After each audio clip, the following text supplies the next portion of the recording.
Hey James, thought you'd appreciate this.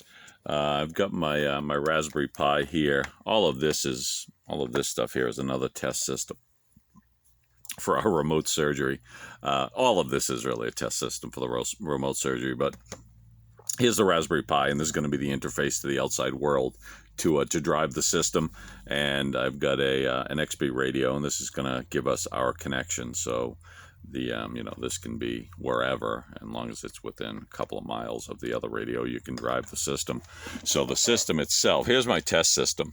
So I've got an Arduino here. Here's the other radio that I'm sending signals to.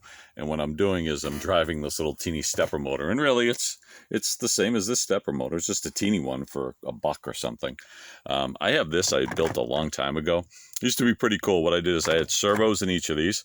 And the servos would rotate and on a distance sensor on top of each, and this thing would defend itself, so you couldn't sneak up on it. I have at school, and if anybody walked up on it, it would rotate and launch them with silly string. And it's just a plate on a gear, right? So I just 3D printed, this gear, and then the servo. Probably kind of hard to see here, but the servo then turns, in the gear, and it's pretty cool. But the good part about this is I now have a front end, and this is the front end, right, for this server, so you can connect anywhere. And I'm going to have a video feed right under this, so we can see the actual system, right.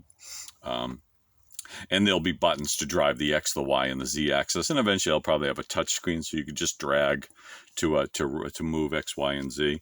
But the cool part is, if I click and hold, right? So if I come up here and click and hold, now there's going to be a slight delay when I click and hold before it moves, and that's intentional, so you don't accidentally click while you're trying to exactly position the 3D printer, the surgical arm, in the X and the Y position.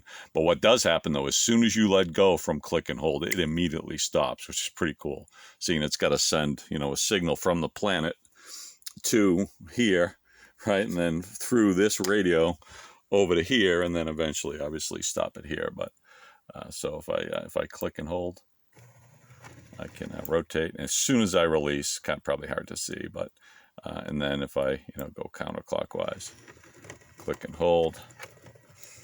As soon as I release, I'm good. And again, I'll have a video feed here. And so this was just the test system. This will all drive these servos now. And I have motor drives to, because these are obviously going to take a little more beef to drive. But the whole thing's working, which is cool.